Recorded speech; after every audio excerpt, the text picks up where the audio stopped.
Hello, my name is ECEkhebenstreit. The career field that I chose was early childhood education. This is what I'm actually going for my bachelor's for, and I've been teaching in a preschool classroom for the Head Start program this is my 6th school year now. I think the education field is just going to continue to grow more and more every year. I know in a past course I had read an article about how robots were going to take over different industries in the future, and I just don't feel like this is something that is going to be possible in education. Well, I think that technology can enhance certain aspects and help the education field evolve. We can't have robots teaching all of our children. It's just not going to work. And I think also with the education field, there's always a need for early childhood education, especially with the increase in children with special needs. Like, there's just so many job opportunities out there for the future.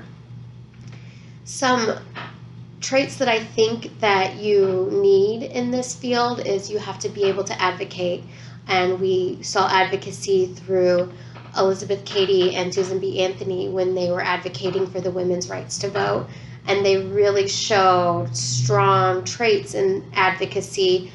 They didn't give up. They went against the laws. They just kept fighting, and they weren't even able to see the positive outcome. They didn't get to see how it affected women in the future, like that we can vote now.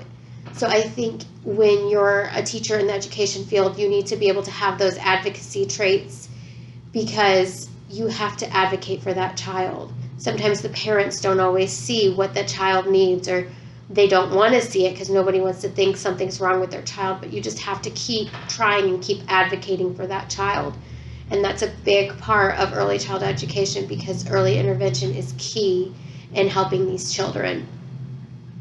Some of the other studies that we read that have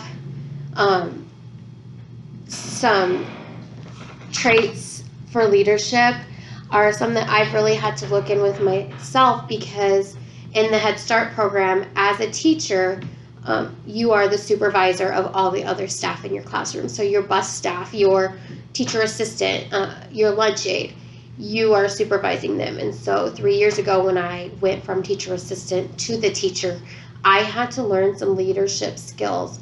And there are things like when you look at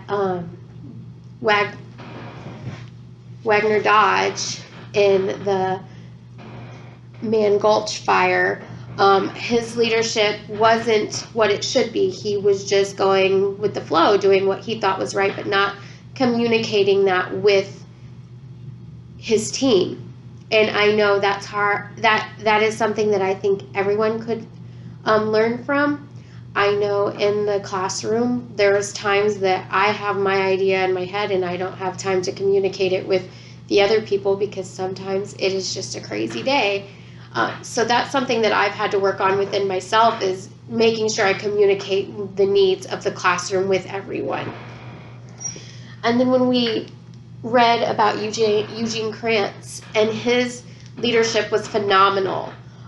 He did not get worked up. He kept his cool. He didn't let everyone else see that, like, he was probably struggling inside within himself, because it was such a high intensity situation.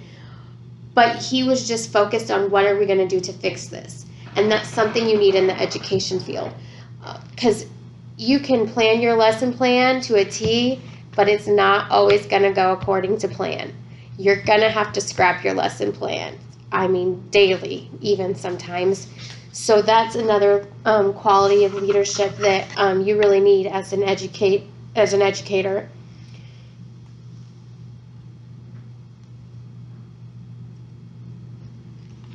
Thank you.